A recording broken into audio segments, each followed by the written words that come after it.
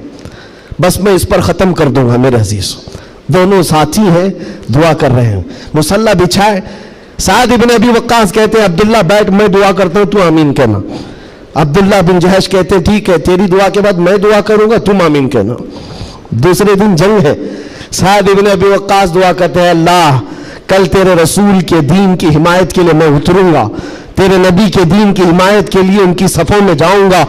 مولا میری اتنی دعا ہے میرا سامنا کسی ایسے بڑے پہلوان سے کر، میرا سامنا دشمنوں کے ایسے بڑے پہلوان سے کر جو سب سے بڑا پہلوان ہو۔ اور خواہش تو دیکھو دعا میں کیا کہہ رہے سعد بن ابی وقاص، اے اللہ میں چاہتا ہوں کبھی اس کو سامنے سے ماروں، کبھی دائیں سے ماروں، کبھی بائیں سے ماروں، کبھی پیچھے سے، اور اس کے بعد گرا دوں اور سینے پر چڑھ کر کہوں لبیک یا رسول اللہ، یعنی اسلام کا پرچم بلند کرو۔ یہ ان کی دعا تھی۔ عبداللہ بن جہش آمین کہہ رہے تھے، اس کے بعد عبداللہ بن جہش کہتے اب میں دعا کرتا ہوں تو آمین کہہ۔ اللہ اکبر، ان کی دعا کیسی ہے، اللہ اللہ، حدیث میں پڑھتا ہوں میری آنکھیں بھیگ جاتی ہیں۔ عبداللہ بن جہش کہتے ہیں اے اللہ کل تیرا رسول میدان میں اتر رہا ہے، اور احد کے میدان میں جب میں تیرے دین کی حمایت کے لیے اتروں تو دشمنوں کی طرف میں بڑھ کر چلا جاؤں تیری محبت میں، تیرے نبی کی محبت میں۔ کبھی کوئی دشمن مجھے سامنے سے مارے، کبھی دائیں سے مارے، کبھی بائیں سے مارے، کبھی پیچھے سے مارے، اور تیرے محبت میں مولا، تیرے رسول کی محبت میں ہر جگہ سے زخم کھاؤں اور پھر میں شہید ہو جاؤں اسلام زندہ باد کہتے ہوئے، اسلام کی بلندی کا نعرہ لگاتے ہوئے شہید ہو جاؤ۔ ایک مارنے کی دعا کر رہا ہے، ایک مرنے کی دعا کر رہا ہے۔ یہ رسول اللہ کے پروانے ہیں۔ دوسرے دن میدان جنگ میں جب یہ صحابہ آئے احد کے میدان میں، میرے عزیزو دعا قبول تھی، دعا قبول تھی۔ سعد بن ابی وقاص جیسی آئے، آپ کے مقابل میں مشرکین کا وہ پہلوان آیا جس کے بارے میں کہا جاتا تھا وہ 1000 لوگوں کی تنہا طاقت رکھتا تھا، وہ مقابل میں آیا۔ سعد بن ابی وقاص کہتے ہیں میں تو کامیاب ہو گیا، مولا نے میری دعا سن لی اور بڑا پہلوان میرے سامنے بھیجا۔ اور پھر تیر جب چلاتے تھے اور تلوار چلاتے تھے، ان کی دعا کے مطابق ہی اس بڑے پہلوان کو کبھی دائیں سے مارا، کبھی بائیں سے مارا، کبھی سامنے سے مارا۔ اور سعد بن ابی وقاص کی تلوار اور ان کی تیر کا اندازہ کر سکتے ہو، یہ تنہا صحابی ہے، جب تیر چلاتے تھے میرے آقا پیچھے سے کہتے تھے بِأَبِي أَنْتَ وَأُمِّي اِرْمِي يَا سعد، اے سعد تیر چلا میرے ماں باپ تجھ پر قربان ہو۔ ساری دنیا کہتی یا رسول اللہ میرے ماں باپ آپ پر قربان، لیکن اللہ کا رسول کہتا ہے اے سعد تیر چلا میرے ماں باپ تجھ پر قربان۔ اب پھر تیر کی طاقت کا اندازہ کیا ہوگا، ڈھیر ہو گیا دشمن، ڈھیر ہو گیا بڑا پہلوان، سینے پر چڑھ کر کہا اسلام تھا، اسلام ہے، اسلام رہے گا۔ میرے عزیزوں اس کے بعد جب جنگ کا خاتمہ ہوا شام کے وقت، یہ جنگ شکست میں بدل گئی تھی، پہلے فتح ہوئی پھر شکست ہوئی، 70 صحابہ شہید ہوئے۔ سعد بن ابی وقاص